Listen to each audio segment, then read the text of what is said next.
Ring পরালে কি সমস্যা হয় রোগীদের, এটা একটা কোশ্চেন। রিং মানে হলো হার্টের স্টেন্ট। হার্টের স্টেন্ট স্থাপন করার পরে রোগীদের কি সমস্যা হতে পারে, এটা অনেকের প্রশ্ন রয়েছে। তো এই স্টেন্টটা কি? স্টেন্ট হলো হার্টের ব্লকেজ, হার্ট অ্যাটাক হলে হার্টের রক্তনালী বন্ধ হয়ে গেলে সেখানে এই স্টেন্ট স্থাপন করা হয়, এটি হলো রিং পরানো বলা হয় আমাদের দেশে। তো এটি স্থাপন করা হয় রোগীর ভালোর জন্য, রোগীর যাতে আবার ওই ব্লকেজটি খুলে দেওয়া যায় এবং রোগী চলাফেরা করতে পারে এবং ভবিষ্যতে তার যাতে হার্ট অ্যাটাক না হয় সেজন্য এটি স্থাপন করা হয়।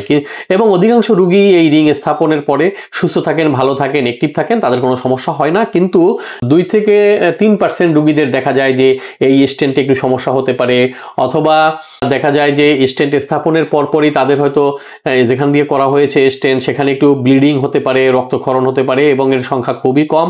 এবং অনেকের ধারণা যে স্টেন্ট নড়ে চলে যায় কিনা, এই স্টেন্টটা বসাবার স্থাপনের পরে স্টেন্ট নড়ে যাওয়ার বা মুভ করার মাইগ্রেশনের কিন্তু ঝুঁকি তেমন কোনো থাকে না।